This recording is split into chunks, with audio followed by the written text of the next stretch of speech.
My company used to have another office in a different state, which was 2 states away. Most of the time I would fly there, but occasionally we had equipment or vehicles that needed to be delivered. In those instances, I would volunteer to make the drive and stay at the other office for a week at a time. Sometimes I would rest at a motel, and other times I would break up the drive by pulling over at a rest area and napping in the back of the vehicle for a while. One time, I was driving a large box truck, similar to the kind you can rent from U-Haul. We had purchased the truck used, and the back was filled with equipment and supplies from the office.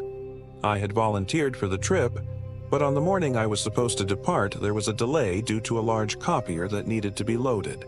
It didn't arrive until almost 3 p.m. After loading it, I knew I would hit rush hour traffic, so I decided to delay my departure by a couple of hours to avoid the worst of it. Although there was still heavy traffic, it would mostly be local, and once I got out of the city, the rest of the trip would be straightforward. After stopping a few times for gas and bathroom breaks, I found myself in a rural area to the north of my state after midnight. I pulled over one last time to refuel and grab some coffee. The next part of the drive would be dark and isolated, so I mentally prepared myself. I knew there was one more rest area before the state line, so I pulled in there to use the restroom, stretch my legs, and relax for a few minutes before continuing. When I arrived at the rest area, it was deserted but fairly well lit. I wasn't too concerned about my safety since I was in good physical condition and had boxing experience. After using the restroom, I returned to my truck and found a pickup truck parked next to mine, with a man standing beside it. He started chatting with me and asked if I was having any mechanical issues with my truck. I found it odd that he would ask, so I got back into my truck and drove off. There was a long stretch ahead, mostly through wooded areas, which felt eerie at 3 a.m. I had driven this route before, so I knew there was a bridge coming up. Suddenly, all the lights in my truck went out. Headlights, dashboard lights, even the running lights.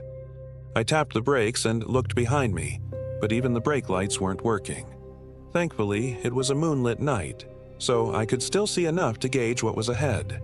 I was more frustrated than scared, so I slammed my fist on the dashboard and yelled. After that, everything came back on. The lights were functioning again. I kept driving, looking for somewhere to stop, like a gas station or a motel. I remembered a gas station about 10 miles up the road, so I drove there. When I pulled in, I noticed that the same pickup truck, with the same man, had pulled in right behind me. However, he didn't go to the gas pumps but stayed on the street. A chilling thought crossed my mind. Could he have tampered with my truck while I was inside the rest area? I started fueling my truck, pondering what to do next, when a police car pulled into the station. I waved it down and chatted with the officer briefly. I pointed in the direction of where the pickup truck was parked, and shortly after, the truck drove off. I asked the officer about road conditions and if there was a motel ahead. When I returned to my truck, I decided it was best to pull off for the night. I kept checking behind me to see if the truck was following me, and I think it was, though I couldn't be sure. I made it to a larger town and checked into a motel, locking my truck and staying alert, expecting something to happen. I didn't sleep well, but nothing unusual occurred. The next day, I made it to the office and asked them to have the truck checked by a mechanic.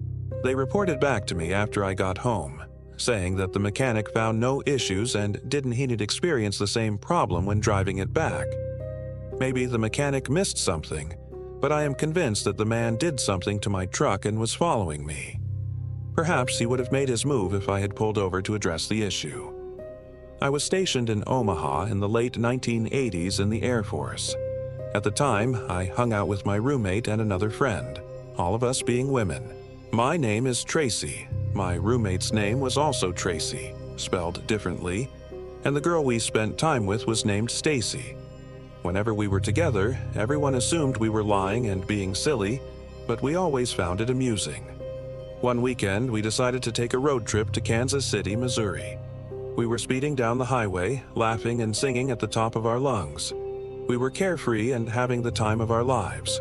Stacy was driving, and she had a bit of a lead foot, so she must have been speeding because before long, a state trooper pulled up behind us and turned on his lights. Stacy immediately pulled over. By the time the officer reached her window, Stacy already had her license and registration ready and the window down. The officer looked at her, then glanced at Tracy and me before saying, "I want you to follow me. Don't try to run off or you'll all be going to jail." He then went back to his car. Needless to say, the three of us were confused and started whispering to each other, wondering why he didn't just take Stacy's ID and give her a ticket. The officer slowly pulled out, and we followed him down the road. He drove a few miles before exiting the highway, turning onto a dirt road that was surrounded by tall cornfields. We all fell silent, becoming increasingly nervous. But since he was a police officer, we continued to follow him. The officer drove for a while down the dirt road and stopped in an area with a large rundown barn. We stopped behind him, and a group of men with shotguns emerged from the barn. It wasn't until then that we realized we were in serious danger, and panic set in. The officer walked back to our car and told Stacy to get out and follow him to his car. As she got out, she looked at Tracy and me, and her face showed sheer terror. She followed him to his car, where he motioned for her to get into the passenger seat, which she did. Tracy and I were still sitting in the car, and the armed men stood beside our car, watching us. We quietly prayed, hoping that Stacy wasn't being harmed and that somehow we would be allowed to leave. After a few minutes, Stacy bolted from the officer's car and ran back to our car, jumping into the driver's seat, crying hysterically. The officer got out of his car and walked back to our vehicle, this time approaching Tracy's window. He asked if it was true that we were all in the Air Force. Tracy replied, "Yes, sir." The officer calmly said, "Get out of here and go back to where you came from. I better not see you again." Stacy quickly started the car, turned it around and sped back down the dirt road. She somehow managed to get back to the highway, and we drove in near silence for the rest of the ride. The only words spoken were when Stacy quietly told us the people around us didn't have faces. Peter was the only one who could have seen them, as he was shining a flashlight around. Trevor was focused on backing us up, and I was making sure all the doors were locked and the windows rolled up.